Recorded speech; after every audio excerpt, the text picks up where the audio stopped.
Bismillahirrahmanirrahim. Assalamualaikum warahmatullahi wabarakatuh. Alhamdulillahi wahdah.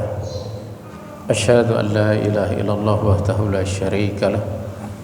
Wa asyhadu anna Muhammadan abduhu wa rasuluhu la nabiyya ba'dah. Allahumma shalli wa sallim wa barik ala Muhammadin wa ala alihi wa sahbihi wa man walah wa man tabi'ahum bi ihsan ila yaumis sa'ah.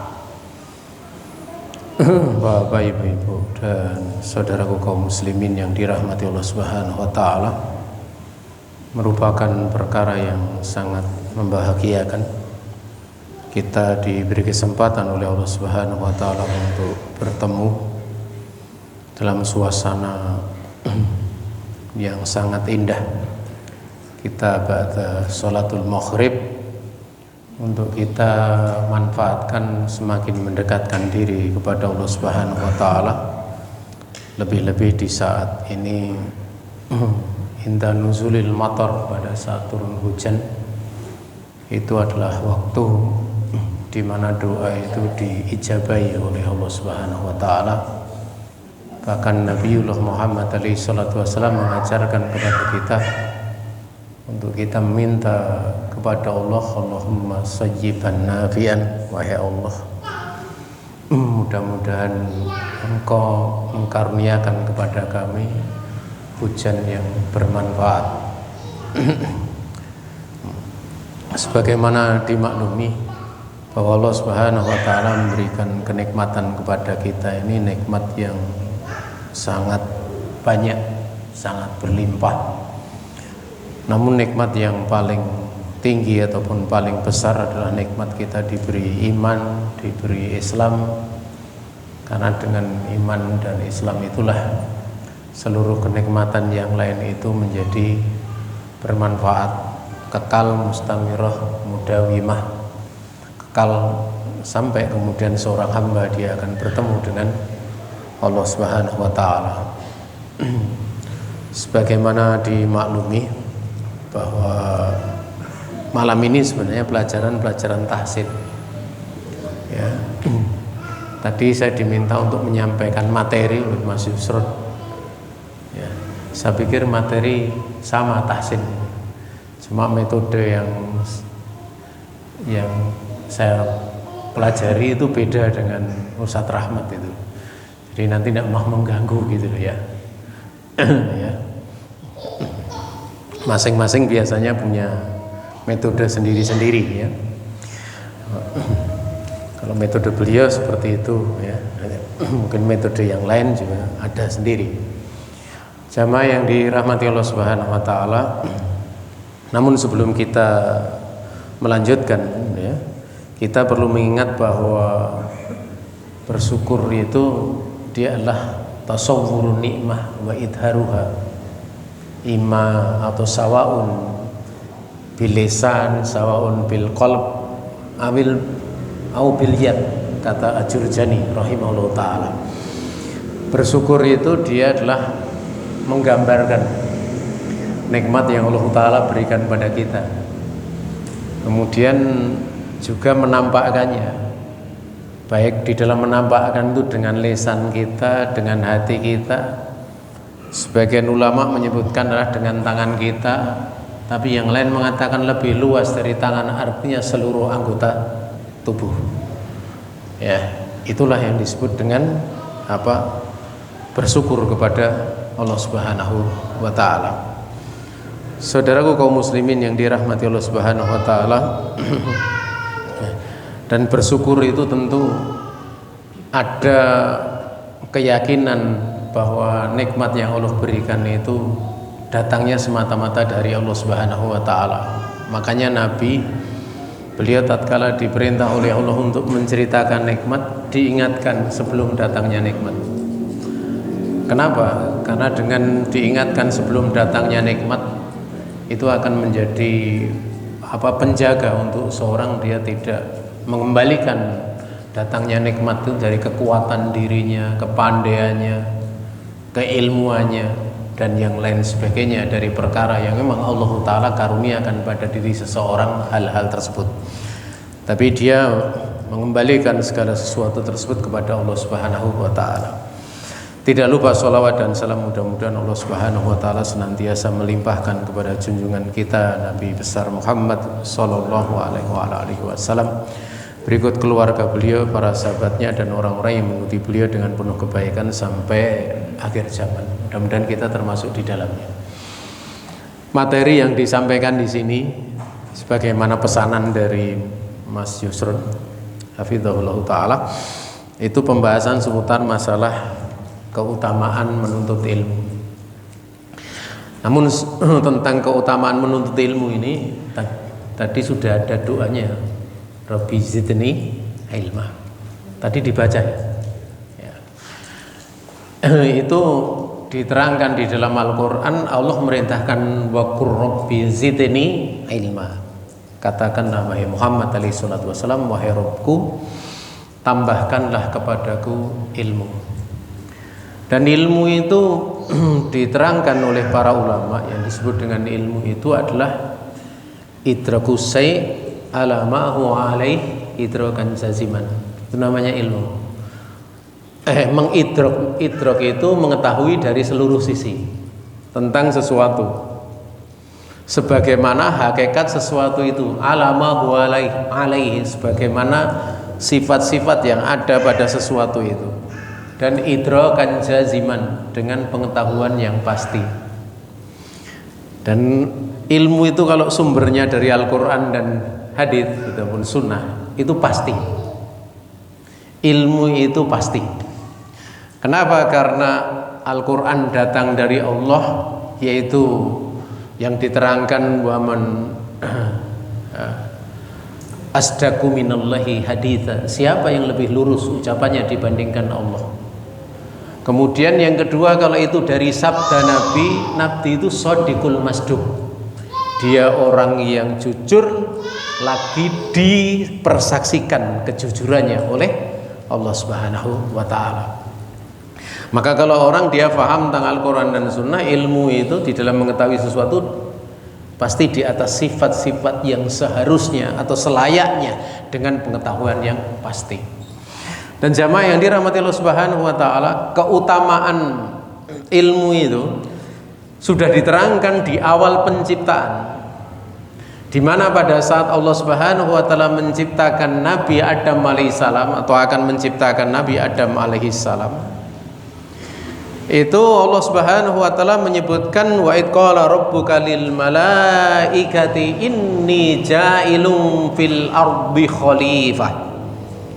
Dan ingatlah tatkala Rabbmu, yaitu Allah Tabaraka wa taala, dia berfirman kepada para malaikat, sesungguhnya saya akan menjadikan di muka bumi ini khalifah. Yang dimaksud khalifah itu yang memakmurkan. Kan khalifah itu maknanya pengganti, tapi sebenarnya yang memakmurkan bumi, yang mengurusi bumi. Maka kemudian para malaikat mengatakan, ataj'alu fiha may yufsidu fiha wa yasfikud dima. Apakah engkau wahai Allah Subhanahu wa taala akan menciptakan makhluk di bumi itu yang akan merusak, membuat kerusakan di dalamnya, membuat pertumpahan darah. Wa nahnu nusabbihu bihamdik, sementara kami itu sudah mensucikan engkau, memuji engkau, wa nuqaddisu lak, demikian pula kami sudah mengkuduskan engkau. Ya. Ini berarti para malaikat itu mengembalikan ilmunya, karena sebelum manusia diciptakan, bumi itu penduduknya ada namanya Banu Jan. Banu Jan itu jin. Ya, salah satu jinnya itu iblis. Ya, makanya pada waktu mereka bikin kerusakan, ditumpas oleh para malaikat, ada bayi jin. Tidak pantas untuk ditumpas, dibawa ke langit. Kemudian berkumpul dengan para malaikat, beribadah rajin, sampai kemudian diciptakan Adam, dia kafir, yaitu iblis itu. Makanya dikatakan wa kana minal jinni, iblis itu bagian dari jin. Ya, bagian dari jin. Makanya malaikat kemudian mengatakan, apa engkau akan menciptakan, akan menjadikan di bumi itu makhluk yang membikin kerusakan, bermaksiat kepada engkau, kemudian menumpahkan darah. Kemarin saja dulu seperti itu, kok mau diciptakan kayak gitu lagi gitu loh. Namun jamaah yang dirahmati Allah Subhanahu wa taala, Allah Maha mengetahui, inni a'lamu ma la ta'lamun. Sungguhnya saya mengetahui apa-apa yang kalian tidak ketahui. Buktinya saat ini ada keturunan Adam yang rajin sholat, yang rajin mengingat Allah Subhanahu wa taala. Makanya kalau seperti ini, ya, dalam majelis seperti ini, itu diterangkan jamaah yang dirahmati Allah taala dalam riwayat Muslim, malaikat yang berkumpul itu sampai memenuhi langit dunia, ya, memenuhi langit dunia, yang nanti dia akan menghadap Allah Subhanahu wa taala. Kemudian Allah Subhanahu wa taala akan menanyai mereka, padahal Allah Maha tahu keadaan hambanya, sampai kemudian siapapun yang hadir di situ itu akan diampuni oleh Allah Subhanahu wa taala, sekalipun niatnya tidak ingin untuk mengingat Allah, sekalipun sekedar dia mampir, sekedar dia hanya ingin untuk bertemu dengan temannya dan yang lain sebagainya.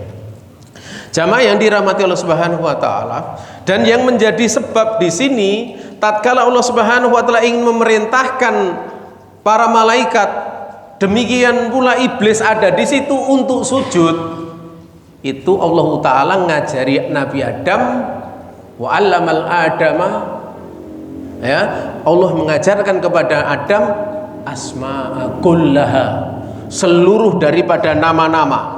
Baru setelah itu dites malaikat, dites oleh Allah Subhanahu wa taala, wa aradhum 'alal malaikah. Kemudian Allah menyampaikan kepada para malaikat, menghamparkan berbagai macam pertanyaan, ini namanya apa, ini namanya. Ternyata malaikat tidak bisa memberikan jawaban.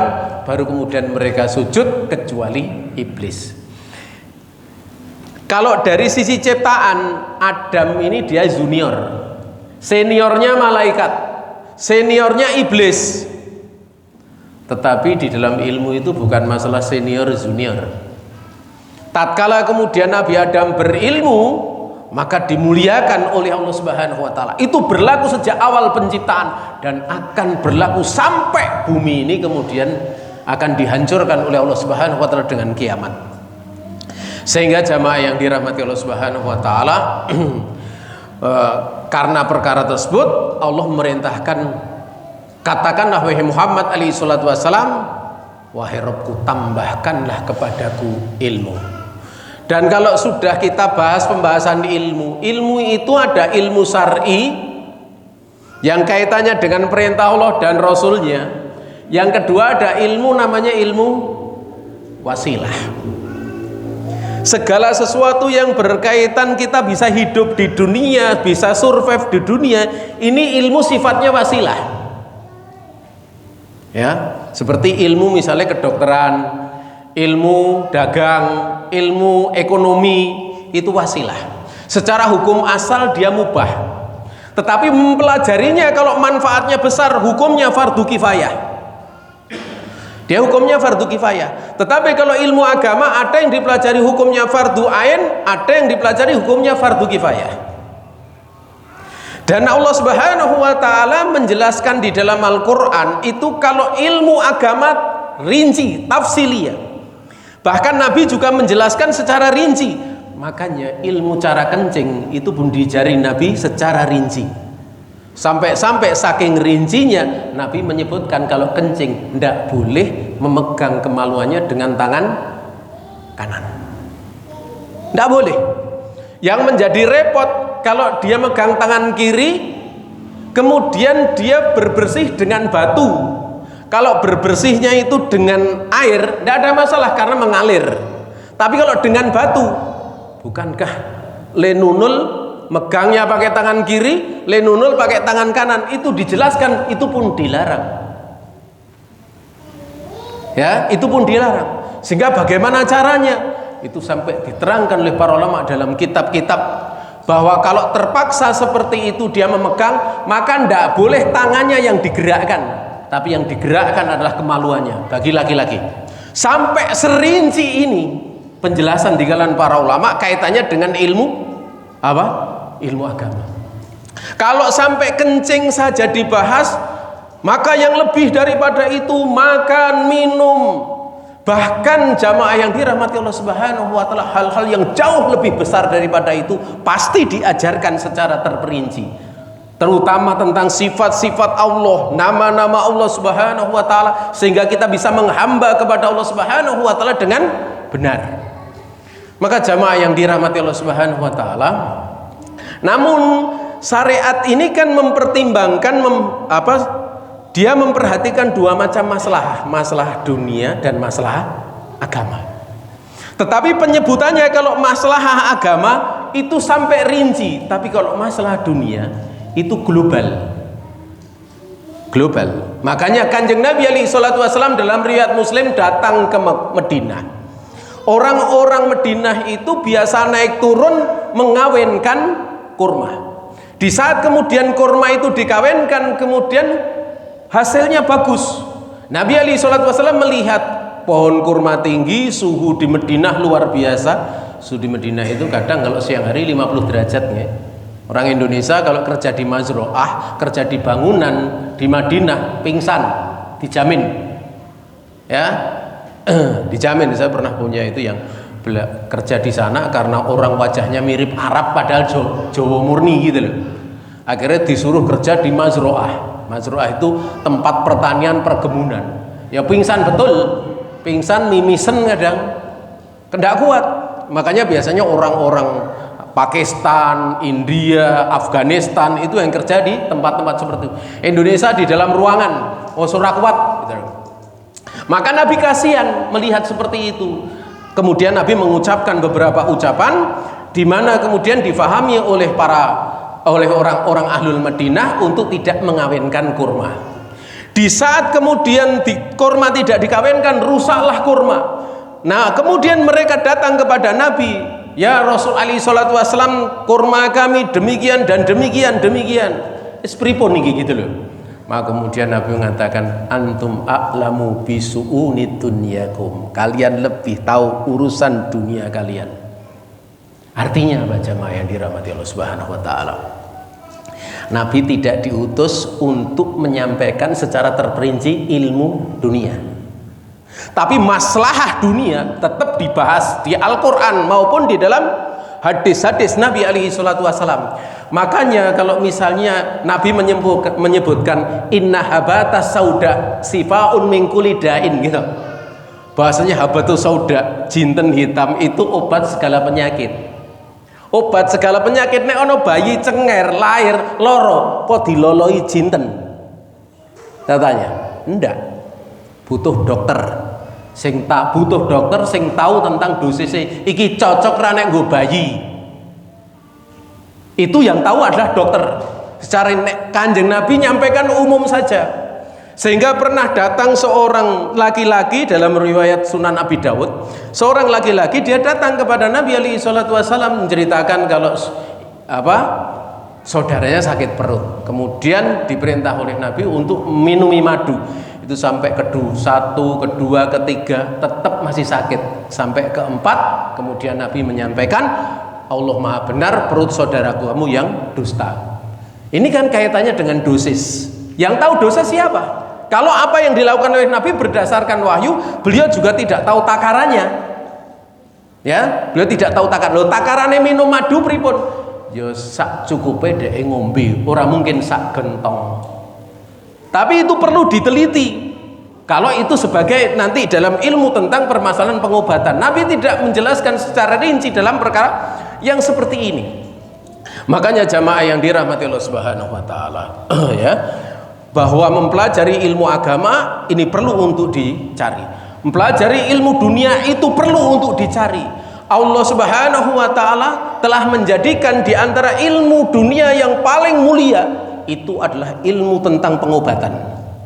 Sampai-sampai Allah Subhanahu wa taala menyebutkan man ahyaha faka'annama ahyanasa jami'a. Barang siapa yang dia menghidupkan, berusaha menjaga nyawa satu jiwa saja, seolah-olah dia menjaga seluruh nyawa manusia. Artinya apa? Seperti itu. Sehingga di dalam khutbah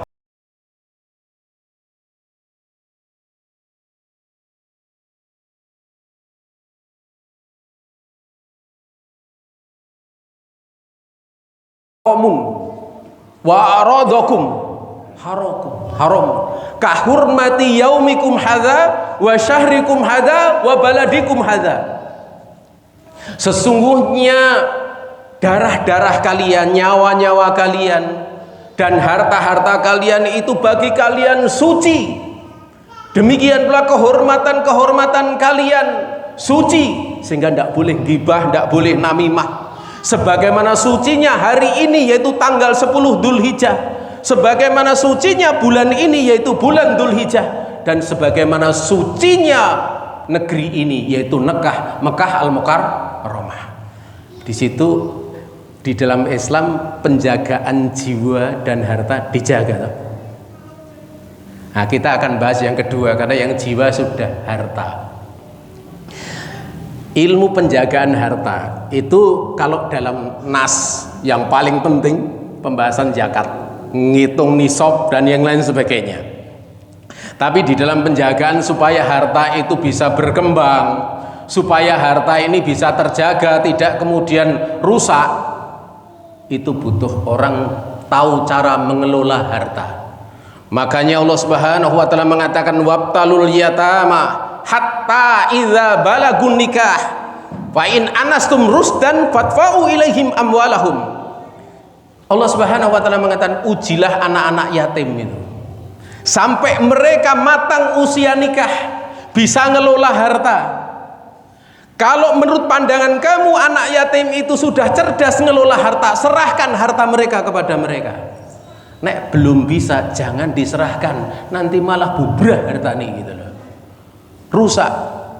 Dan diantara kemuliaan penjagaan harta itu Nabi Yusuf alaihissalam itu diajari oleh Allah ilmu ngelola harta. Zaman sekarang menteri keuangan, bendahara negeri, ya, karena akan ada tahun-tahun yang subur kemudian tahun-tahun kekeringan. Maka Allah Subhanahu wa taala mengajari Nabi Yusuf ilmu perbendaharaan negeri, cara ngelola harta itu seperti apa. Kemudian tatkala beliau ditawari bahkan menjadi raja, beliau tidak mau. Beliau ingin jadi bendahara saja, menteri keuangan saja, ya, atau menteri bagian logistik saja, bagian perdapuran. Akhirnya beliau kemudian di tahun-tahun subur itu mengumpulkan lumbung-lumbung gandum yang disiapkan untuk tahun-tahun kekeringan setelahnya. Ini menunjukkan jamaah yang dirahmati Allah Subhanahu wa taala, ilmu yang berkaitan dengan penjagaan harta itu penting. Makanya kalau misalnya orangnya nggak bisa jaga harta kok dijadek ke akuntan, wah repot gitu loh, mesti bubrah gitu loh. Jadek ke manajer, cara ngelola, ngembangkan usaha, tapi tidak punya ilmu manajerial, kacau mesti. Makanya jamaah yang dirahmati Allah Subhanahu wa taala, Islam itu menjaga hal yang demikian. Oleh karena itu ilmu-ilmu seperti itu hukumnya fardu kifayah, ya. Dan saudaraku kaum muslimin yang dirahmati Allah Subhanahu wa taala, kalau kita membahas ilmu secara khusus yang disebutkan oleh Nabi alaihi salatu wasallam, maka pokok pangkalnya itu ilmu syar'i. Ilmu syar'i. Adapun ilmu yang tadi dijelaskan itu kembalinya pada hukum wasilah. Ya, berada hukum wasilah di mana wasilah itu adalah perantara, di mana laha ahkamul maqasid, hukum padanya itu berlaku sebagaimana yang dituju. Kemudian jamaah yang dirahmati Allah Subhanahu wa taala, di antara keutamaan yang sering kita dengar dari menuntut ilmu itu adalah man salaka tariqan yaltamisu fihi ilma sahhalallahu lahu bihi tariqan ilal jannah. Itu banyak di mana-mana. Barang siapa yang dia menempuh jalan, ya, yang di dalam jalan itu dia berusaha untuk iltimas. Iltimas itu kalau ibarat iltimas ilmu itu ibarat ini bendera dipegang begini gitu. Itu benar, yaltamisu itu sampai menyentuh itu. Dan ilmu itu nyentuhnya dengan tangan, tidak bisa, dengan hati. Ya, dengan hati. Makanya kalau ilmu itu masuk di dalam hati, itu tumbuhnya keyakinan terhadap sesuatu yang sifatnya absolut. Suatu yang sifatnya absolut. Ya, walaupun ada perbedaan pendapat nanti kalau ada dalam masalah fikih. Contoh misalnya, orang dia meyakini kalau 2 kali 5 itu 10 gitu. Coba siapa yang bisa di sini untuk berani berkata, berani meyakini kalau 2 kali 5 itu 12? Tidak akan ada yang bisa. Karena memang 2 kali 5 10 itu absolut. Sifatnya pasti dan memang demikian. Kalau orang sampai yakini 2 kali 5 adalah 12, wis ra bakal didadekke kasir. Ya, tidak boleh dijadikan dia sebagai pedagang. Pernah saya lihat tuh anak kecil itu. Dia jualan, ya jualan. Tapi dia tuh belum bisa membedakan uang 500 sama 1000. Dipeseni sama ibunya, kidolnan gitu loh. Laku. Tapi uang regone donge 1000 le ngedol 500. Wah cepet itu, laku langsung habis gitu loh. Akhirnya sama kepala sekolahnya, besok ini nggak boleh jualan lagi. Kenapa? Ya karena belum bisa berhitung. Kalau belum bisa berhitung dia jualan mesti akan tertipu.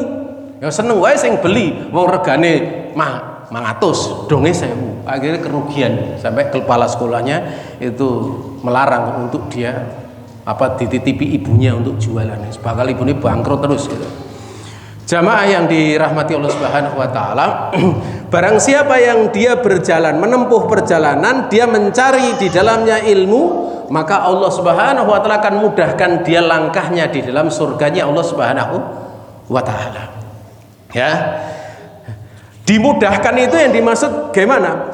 Yang dimaksud dimudahkan itu diterangkan oleh para ulama, dia akan diberi taufik oleh Allah Subhanahu wa taala untuk pertama mendapatkan ilmu, setelah itu muncul dalam hatinya untuk beramal, dan di saat dia berilmu, dirahmati oleh Allah, beramal, dia mendapatkan rahmat Allah, dia akan masuk surga. Makanya kita tahu orang masuk surga itu bukan karena amal, tapi bukan berarti orang amal. Karena apa? Karena kalau orang tidak beramal, bagaimana mungkin dia akan bisa mendapatkan rahmat Allah Subhanahu wa taala. Sehingga amal itu kita lakukan, salah satu faedahnya untuk menarik rahmatnya Allah taala. Bahkan sebelum beramal pun itu pun karena rahmat Allah Subhanahu wa taala. Jadi nek ngeten iki lenggah ten pengajian iki karena rahmat Allah, nanti nek oleh ngelmu ya karena rahmat Allah, nek iso ngamal ya karena rahmat Allah, sampai dia mati dalam keadaan tulus, dalam keadaan dia istiqomah, itu pun karena rahmat Allah, nanti bertemu Allah diampuni pun karena rahmatnya, sampai masuk surga pun karena rahmat Allah Subhanahu wa taala. Jadi kita tidak pernah kosong. Harapan kita kepada rahmat Allah Subhanahu wa taala itu sangat besar. Makanya nek mlebet masuk di dalam masjid, doanya Allah maftahli abwaba rahmatik. Wahai Allah, bukakanlah untuk hambamu pintu-pintu rahmatmu. Sebenarnya pintu rahmat itu banyak, tidak cuma di masjid. Ning sing paling akeh, paling gede itu di dalam masjid. Ya, karena di dalam masjid itu dirahmati. Nek ono kejahatan nang jero masjid, dosane berlipat. Sehingga kalau ono wong nyolong kotak amal, nyolong jam kler ketinggal, dosane luwih gede mbangane nyolong nang pasar. Lebih besar dosanya. Ya. Itu disebutkan di dalam pembahasan-pembahasan, bahkan Nabi alaihi salatu wasallam menyebutkan dalam riwayat Bukhari ya, tentang masalah. Sehingga jamaah yang dirahmati Allah Subhanahu wa taala, ya, di antara keutamaan yang lainnya, bahkan Nabi alaihi salatu wasallam beliau bersabda, man yuridillahu bihi khairan yufaqihu fiddin. Barang siapa yang Allah Subhanahu wa taala menghendaki kepadanya kebaikan, niscaya Allah Subhanahu wa taala akan memberikan kefahaman di dalam agama. Jamaah yang dirahmati Allah Subhanahu wa taala, menuntut ilmu itu banyak sekali contohnya. Dan memang Nabi alaihi salatu wasallam pernah beliau mengatakan annal ulama warasatul anbiya. Barang siapa bahwasanya para ulama itu mereka adalah warasah, para pewaris, ya, para pewaris para nabi. Dan nabi itu wal anbiya lam yuwarrithu dinaran wala dirhaman. Dan para nabi itu tidak mewariskan dinar, itu uang emas kira-kira 4 gram, ya. Kemudian mereka tidak mewariskan uang perak, dirham. Innama warasul ilma, sungguhnya mereka hanya mewariskan ilmu. Faman akhadahu faqad akhadha bihadzin wafir. Barang siapa mengambil warisan dari ulama tersebut yang tidak mewariskan dinar dan dirham, maka sungguh dia telah mengambil bagian yang sangat banyak. Dan saudaraku kaum muslimin yang dirahmati Allah Subhanahu wa taala, dengan ilmu tersebut diterangkan oleh Imam Syafi'i, in aradtumud dunya niltum wa in aradtumul akhirah niltum. Kalau kamu menginginkan dengan ilmu itu mencari dunia, kamu akan dapat. Kalau kamu mencari dengan ilmu itu akhirat pun kalian akan dapat. Dan orang kalau beragama itu pasti dunia akan mengikut. Karena apa?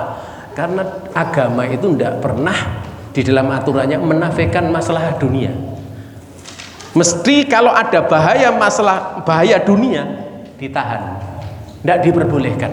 Sehingga orang nek misalnya dereng nisab rasa bayar zakat kan gitu. Ning nek infak sunnah oleh mboten nggih bong angsal mawon, sedekah sunat angsal saja. Tapi jangan sampai melebihi sampai kemudian kebutuhan hidupnya itu menjatuhkan dia masuk pada derajat orang fakir ataupun orang miskin. Kenapa? Karena dalam riwayat Muslim Nabi bersabda, innallaha yuhibbu an yara athara nikmatihi ala ibadihi. Sungguhnya Allah Ta'ala mencintai untuk melihat bekas nikmatnya yang diberikan oleh Allah kepada hambanya. Jadi Allah itu misalnya kita itu dikaruniai misalnya mobil nih, ya tinggu ya pakai nek di klambi sing apik ya tinggu, kecuali nek sing siap Jumatan ponggo siap Idul Fitri aku tadi lecek ya sesuk rapopo. Seperti itu. Jangan kemudian pakaiannya kumal, acak-acakan, padahal dia punya kesempatan untuk menggunakan nikmat Allah Subhanahu wa taala. Dan pada saat dia berhias, dia tajamul, itu bukan dikarenakan menyombongkan diri, tapi dikarenakan bersyukur kepada Allah Subhanahu wa taala. Makanya di antara bentuk bersyukur itu minimalnya istimalu nikmatillahi subhanahu wa ta'ala alal ibah, ya, yaitu menggunakan nikmat Allah Subhanahu wa ta'ala untuk perkara yang sifatnya mubah. Itu masuk cakupan bersyukur. Contohnya pun ya, misalnya minum air putih ya, itu dia mendapatkan air putih, dia minum, kemudian dia niat supaya tidak minum khamr. Ini jadi ibadah. Ini jadi ibadah. Sebagaimana Nabi mengatakan wa fi bud'i ahadikum shadaqah. Benar-benar pada salah satu kalian menyalurkan syahwatnya kepada istrinya itu shadaqah. Kemudian sahabat bertanya, bagaimana? Apakah kami menyalurkan syahwat kami pada istri kami shadaqah? Nabi kemudian bertanya, bagaimana kalau disalurkan pada perkara yang haram, zina? Bukankah itu dosa?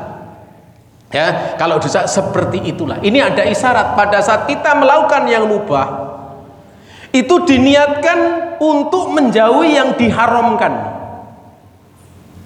Sing lanang misalnya pakai gamis, pakai baju laki-laki, niate untuk menjauhi agar supaya tidak pakai baju perempuan, tidak pakai sutra, tidak pakai pakaian-pakaian suhroh, pakaian-pakaian kebanggaan yang menjadikan orangnya tatkala memakai itu langsung tahu-tahu besar kepala.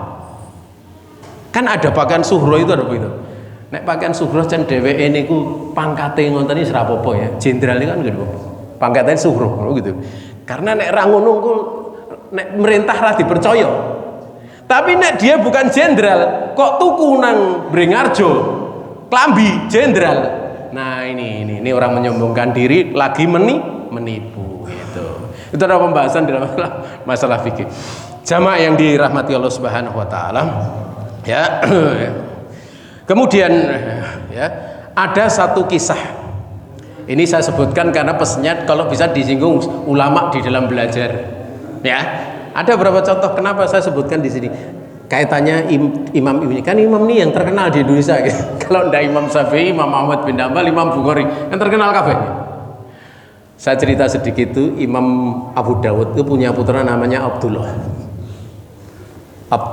bin Abi Dawud. Lah dia ini ada seorang ulama di masa Imam Abu Dawud. Itu nek jumuk hadis pengajian ora oleh nek rung tumbuh jenggote. Maksudnya belum dewasa ndak boleh. Kenapa? Karena gini. Wong Arab ini rung jenggoten ganteng-ganteng iso kaya wong wedok ayune. Jadi khawatir rumah seneng sesama lelaki itu. Jadi ulama itu sampai wis ra oleh ngaji pemene. Nek wong Indonesia kan orang yang bersih aja nggak akan ada yang sampai kaya wong wedok, ndak ada. Nek sana itu mau sampai ada. Bener-bener sampai gitu. Bener-bener yo ayu tenan. Coba dijilbabi ngono kaya wong wedok tenan gitu. Akhirnya apa? Ulama ini pokoknya ndak boleh anak-anak kecil, khawatir jadi fitnah. Akhirnya apa? Imam Abu Dawud kan punya anak masih kecil, akhirnya dijenggoti, dipasangi jenggot, men gelem ditompo gitu loh oleh ulama tadi. Sampai kemudian ketahuan oleh gurunya, dimarahi. Tatkala dimarahi, itu kemudian Imam Abu Dawud mengatakan, nanti dulu, kamu tes dulu anak ini. Akhirnya dites, tanya nih hadis begini jawab bisa, kemudian diizinkan untuk belajar beberapa bab di dalam Sunan Abi Daud. Ini yang pertama. Kemudian jamaah yang dirahmati Allah Subhanahu wa taala, Al-Imam Syafi'i rahimahullah taala, beliau mengatakan ataitu Malika ibna Anas wa anna ibnun salasu asyara sanatan wa kana ibnu ammi li waliyal Madinah fakallama li malikan fa ataituhu li aqra alihi faqala ya man yaqra laka, ya man yaqra laka. Fakultu anak aqra. Ya, Imam Syafi'i itu rahimahullah taala, beliau pernah bercerita, saya mendatangi Imam Malik bin Anas, guru beliau. Umur saya 13 tahun. Dan waktu itu ya, anak dari pamanku ya, itu dia adalah seorang wali di kota Madinah, pejabat pemerintah. Maka kemudian dia berbicara kepadaku tentang Imam Malik. Kemudian aku pun mendatangi Imam Malik itu dengan rekomendasi pamanku yang dia adalah penguasa, salah satu wali negeri. Kemudian aku mendatangi untuk membacakan padanya Al-Muwatta, kemudian mengatakan, cari orang lain yang bacakan, jangan saya. Cari kamu, untuk kamu baca. Kemudian Imam saya mengatakan, anak akro, saya sudah membaca. Kemudian faqara'tu alaihi, kemudian aku pun baca di hadapan Imam Malik. Wa kana rubama qala li syai'in qad maro, ya. Kemudian terkadang beliau mengatakan kepada diriku sesuatu yang kadang terjadi, a'addu hadis sakada. Ya. Aku kira-kira hadismu ini hadisnya seperti ini, kamu salah gitu loh. Dikoreksi. Yang ingin kita tanyakan ya, bahwa pada saat Imam Malik itu, Imam Syafi'i mau belajar Imam Malik, itu dia sudah hafal kitab Imam Malik namanya Al-Muwatta. Adapun hafal Quran itu beliau umur 9 tahun. Cuma pendidikan di dunia itu kan ada 4 metode, Asia Selatan, Sam, Afrika, dan Najd. Nah, Indonesia ini termasuk yang dicampur dari awal itu belajarnya sudah apa istilahnya menghafal juga memahami. Kalau di Saudi, sekitar Saudi itu khusus menghafal, sehingga banyak sebelum balik mereka hafal. Kalau di tempat kita enggak. Makanya jarang di Indonesia itu ada sebelum balik orang hafal Quran, jarang sekali, karena memang metodenya seperti itu. Dan memang kalau hafal Quran sebelum balik itu hafalannya akan jadi darah dagingnya. Saya pernah ketemu salah satu santri, saya tanya, dia hafal Quran itu SMP kelas 2. SMP kelas 2 hafal Quran. Lulus SD dia 18 juz, tapi mungkin 15 juz. Suatu saat dia lulus SMA, mau lulus SMA itu kan diminta untuk daftar di fakultas yang 15 juz saja gitu. Kalau 30 juz, ustadznya itu mengatakan, kamu kalau 30 juz nggak mungkin gitu. Tak tanya, kenapa nggak mungkin? Karena dia hafal 15 juz sebelum balik, yang 15 juz lagi setelah balik. Sehingga kalau yang sebelum balik itu sampai halamannya, sampai warna tulisannya, sampai juznya, suratnya itu hafal. Kemudian di bagian berapa urutan sampai hafal. Itu kalau sebelum balik. Ya, kalau sebelum balik. Makanya jamaah yang dirahmati Allah Subhanahu wa taala, di bagian akhir, karena ini sudah iqamatnya masih 13 menit. Saya sebentar ya tambahkan, Imam Bukhari rahimahullah taala Beliau pernah ditanya oleh Ibnu Abi Hatim Al-Warraq, ya, kaifa kana batu amrika, bagaimana awal urusan kamu? Kemudian Imam Bukhari mengatakan ulhimtu hifdzul hadis fil maktab wali asarosinin, aku diilhamkan oleh Allah Subhanahu wa taala menghafal hadis di maktabah sementara umurku waktu itu masih 10 tahun, au aqol atau kurang daripada itu. Wa kharastu minal kutab ba'dal ashir, ya, kemudian aku keluar dari SD itu setelah umur 10 tahun. Faja'altu akhtalifu ila dakhili wa ghairihi, kemudian aku jadikan aku bolak-balik semangat belajar kepada yang lainnya. Dan Imam Bukhari itu dulu pernah di dalam belajar itu salah, ya, kan ditanya kam hadisan hafidta, berapa hadis yang kamu hafal? Beliau mengatakan isnain. Isnain itu maknanya apa? Hari Senin. Senin, isnain kan maknanya 2 sebenarnya. Harusnya kan hadisaini, 2 hadis kan. Itu orang-orang tua-tua itu sampai tertawa-tawa karena Imam Bukhari raiso bahasa Arab. Waktu itu ada seorang ulama yang punya firasat, jangan kamu tertawakan anak ini, kelak dia akan menertawakan kalian. Dan ternyata benar. Imam Bukhari jadi imam, yang tertawa itu tidak ada yang jadi imam. Tapi Imam Bukhari ya nggak mentertawakan seperti mereka, enggak. Itu menunjukkan jamaah yang dirahmati Allah Subhanahu wa taala, belajar yang penting itu pertama kali adalah istiqomah, ya. Nggak perlu muluk-muluk, nanti pemberian dari Allah itu pasti lebih banyak dari usaha kita. Pasti itu. Kita usaha sedikit, Allah beri lebih banyak, ya. Beri lebih banyak dari apa yang kita usahakan. Ini saja yang bisa disampaikan. Kalau ada salah semata-mata kekurangan diri saya dan dari setan, saya istighfar kepada Allah Subhanahu wa taala.